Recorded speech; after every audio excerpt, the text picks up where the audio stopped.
necesitábamos. Hay una crisis en el sector educación. Ayer han censurado al ministro Carlos Gallardo. Y bueno, esta incertidumbre, bueno, los argumentos ya se expusieron, ¿no?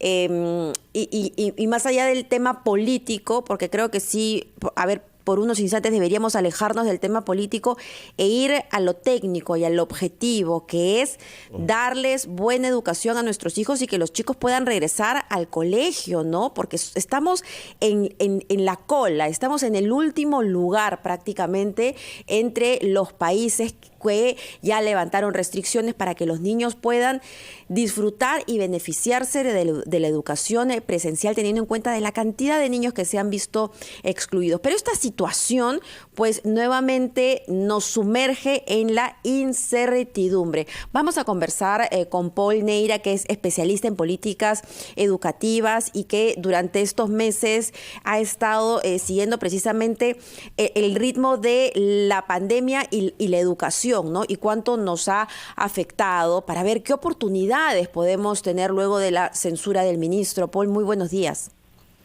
Hola, Mabel, buenos días. En principio, desde un aspecto técnico y no político, la censura o el hecho de que Gallardo salga del Ministerio de Educación, a ver, ¿lo ves como una oportunidad? ¿Es bueno? ¿Era un buen ministro?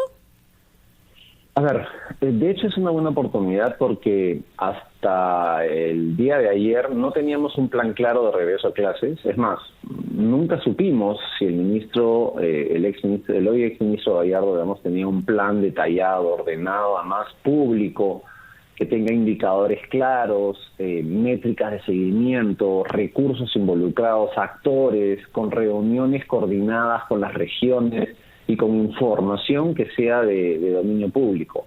Porque eso permite de alguna manera ir educando a la población, sabiendo y ir percibiendo progresivamente de que efectivamente la promesa de la vuelta a clases en marzo del 2022 tenía un asidero de una planificación ordenada. Entonces, en ese sentido, sí, la salida del ministro, independientemente del tema político, es una buena noticia porque abre la oportunidad para que a quien se designe como titular del sector va a tener, por un lado, digamos, la oportunidad, pero además la enorme responsabilidad de que en muy poco tiempo, porque ya ahora queda muchísimo menos tiempo que hace 2 meses cuando fue nombrado el ministro Gallardo, para poder preparar el regreso a clases. Cuando él sale de la cartera, digamos, nosotros no tenemos ninguna información que nos permita saber o prever la incertidumbre de cómo va a ser el proceso de vuelta a clases. Paul, y a eso justamente quería ir yo. ¿Cómo está? Buenos días. Hola, Carlos, ¿cómo estás? Buen día. Bueno, en 72 horas debe aceptarse la renuncia del señor Gallardo, de acuerdo a que lo dispone el reglamento del Congreso, la Constitución. ¿Cuál debe ser, a su criterio, el perfil del nuevo ministro? Porque esto de las designaciones y de las condiciones que debe cumplir un funcionario público ha sido un déficit muy grande en la actual gestión gubernamental. Sí, a ver, la primera cosa que creo que tiene que ser un compromiso, digamos, de la más alta, digamos, magistratura y liderazgo del país, que es el presidente Castillo, es quitar del sector de educación una aproximación política o gremial, digamos, que ha marcado de alguna manera la posición del ministro Gallardo desde que entró básicamente el ministerio. Porque eso le está metiendo muchísimo ruido y muchísima entrampamiento, digamos, al proceso de toma de decisiones, incluso de elegir la idoneidad de las personas que acompañen este hecho fundamental de regreso a clases en marzo del 2022. Entonces yo creo que hay ahí un primer acuerdo. Pero que tenemos que llegar, Paul, digamos. La pregunta iba, también sabe por qué, porque mucho se está especulando en estas últimas horas sobre quién podría ocupar el cargo y no se descarta, por ejemplo, a alguno de los integrantes de la bancada de Perú Libre que forman parte de esta ala magisterial, como se llama, ¿no? Al sector que está vinculado también al sindicato al que promueve el presidente de la República. Sí, o sea, yo creo que el primer elemento, como te decía, tiene que ver con el tema de la despolitización de este elemento, pero el segundo, y paso al tercero, digamos, el segundo tiene que ver con que es una persona, ya sea hombre o mujer, digamos, que conozca el sector, pero no desde el punto de vista de haber sido parte, por ejemplo, de solamente ser maestro, ¿no? Sino que tiene que conocer el funcionamiento del sector, las correas de transmisión que mueven la estructura del ministerio para poder echarlas a andar en tan poco tiempo.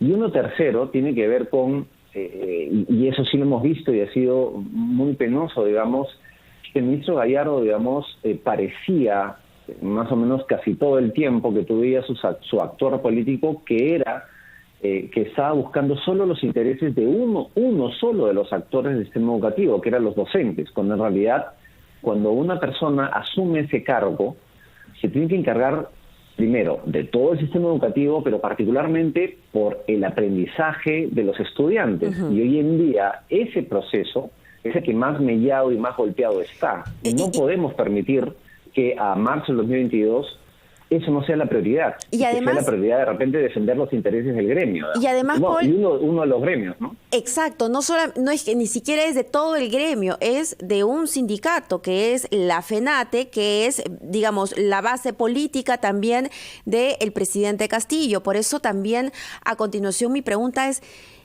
nunca nos enteramos y no sabemos cuál es la posición del presidente Castillo respecto a lo que ha estado sucediendo en el Ministerio de Educación. Era el ministro Gallardo, en todo caso, quien reflejaba la posición del presidente Castillo, una posición tibia frente a la contrarreforma universitaria, una posición donde no se colocaba al estudiante en medio de los objetivos del Ministerio de Educación. Eso tampoco queda claro.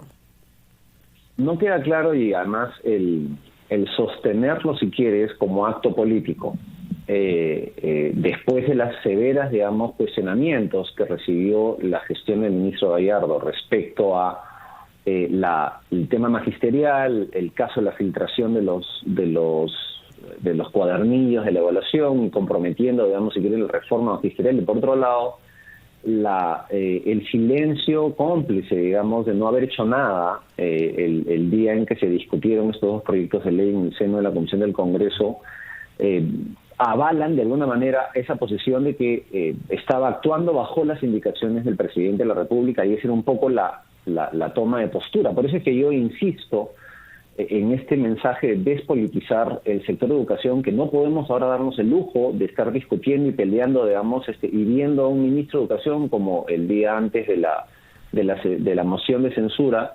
defendiendo y asumiendo, por ejemplo, de que era función de él quitarle al SUTEP la derrama para devolverse a los docentes. O sea, esa no es la función del ministro. La función del ministro ahora, y después de haber escuchado una hora en su conferencia de prensa, básicamente no teníamos absolutamente ningún conocimiento de cómo vamos a volver a clases, que es el problema fundamental del sistema educativo peruano. Pero recordemos un tema más, Mabel, allí solo para acotar, y es que no solo esta es una decisión, o debería ser solamente una decisión del presidente Castillo, sino que acá tiene una responsabilidad también la premier Mirta Vázquez, para poder liderar el proceso de búsqueda de ese perfil, digamos, que ayude al sector más grande del Ejecutivo, que es el sector de educación, 385.000 docentes, más de 115.000 colegios en todo el país, para echar a andar, porque está detenido. O sea, y ojo, yo no quiero con esto decir simplemente de que la culpa entera es la del ministro Gallardo, digamos, de la situación en la que nos encontramos, porque eso sería negar, digamos, todo lo que ha pasado en los últimos 35 o 40 años del sistema educativo. Pero lo que sí es responsable, políticamente hablando, y de la falta de liderazgo, la falta de gestión, la falta de enfrentar los problemas, y dejarnos en una situación muy endeble para enfrentar el regreso a clases. Justamente quería preguntarle eso, Paul, porque esta incertidumbre, no sé si de alguna manera, usted sabe que llega un nuevo ministro, ojalá que sigamos con con las políticas desarrolladas, o al menos se corrijan las que están funcionando mal, pero no sé si esto de alguna manera puede tener alguna influencia negativa en el plazo de retorno a clases presenciales, que es en marzo del 2022. Me temo de que este cambio, sumado a todo lo que hemos hablado hace un instante, de que no tenemos un plan, no hay un norte, digamos, claro, y la evidente falta de liderazgo y capacidad de gestión del ministro anterior, sumarle la nueva entrada de una persona, digamos, al sector, va a ser un escollo para el regreso a clases. Por eso es que la insistencia que tiene que ser una persona que conozca el sector de nuevo, pero el funcionamiento y la gestión pública, porque si no, no podemos darnos el lujo de que entre una persona a aprender a ser ministro de Educación. O sea, de porque ninguna manera. si sucede eso, y ahí sí, digamos, las expectativas bastante duras, digamos, que yo tengo personalmente del regreso a clases, ya se van a ir por tierra. Hay otro tema, Sí, perdón, Paul, Carlos, que es preocupante. No sé si usted tiene una opinión al respecto, pero en este momento se dice que el Ministerio de Educación está de alguna manera copado por gente del FENATE, este sindicato cercano al presidente de la República. Todavía el ministro Gallardo cambió a todos los directores de línea. ¿Cuál es su opinión sobre esta situación? Yo creo que hay un tema allí que hay que juzgar la idoneidad, digamos, de la persona. A ver, no está mal ser parte de un gremio, ¿no? Pero la cuestión es que la persona tiene que tener la idoneidad para poder ejercer el cargo. Tiene que tener las competencias y las capacidades y la experiencia, y no poner una persona, digamos, simplemente porque tiene el carnet de uno de los gremios, digamos, que están ahorita en pugna en el sector de educación. Entonces, yo sí creo que se tiene que revisar, además, y va a ser responsabilidad del siguiente ministro o ministra, digamos, la composición de los cargos, pero además ser muy estratégico para poder elegir alguno de estos elementos, alguna de estas posiciones claves, digamos, que ayuden a que efectivamente la velocidad que no tenemos para el regreso a clases comience a moverse y la maquinaria comience a funcionar, porque de lo contrario, si no, si se demora, si se tarda, lo que va a suceder al final del día es que vamos a tener un caos al inicio del año escolar del próximo año, y eso va a generar mucha presión social, sí, porque recordemos que consistentemente en todas las encuestas de opinión, el segundo tema que sale más importante, digamos, como problema a atender por parte del gobierno del presidente Castillo, es el tema de educación. El primero es el trabajo y la reactivación económica. Entonces, yo no quisiera ver al sector de educación en la picota, porque no se puede abrir y cumplir la promesa tanto el presidente como la premier, digamos, y el próximo año muy probablemente entonces enfrentemos agregarle, digamos, a la situación de desigualdad ya existente, producto de 2 años de cerrar los colegios, agregarle caos que profundice esa desigualdad. Entonces vamos a tener un grupo de colegios que se abre y otros grupos que no. Eso no nos podemos permitir, porque si sucede eso, va a ser una irresponsabilidad enorme de la gestión pública en el sector de educación. Y como siempre, los más pobres son los más afectados. Esperemos. Y las mujeres también, Mabel, porque terminan siendo golpeadas en su capacidad de reinsertarse en el mundo laboral. Entonces también hay un tema de equilibrio, digamos, sí, que lo estamos rompiendo producto de acciones específicas de no apertura en el salón de clases en el país, ¿no? Muchas gracias a Paul Neyre, especialista en políticas educativas. Gracias. Toca entonces prender la velita, ¿no?, para que el presidente se ilumine y pueda escoger a quien nos pueda llevar hacia la presencialidad el próximo año en las escuelas. Es una tarea muy complicada, pero por eso se tiene que escoger a los mejores. Volvemos.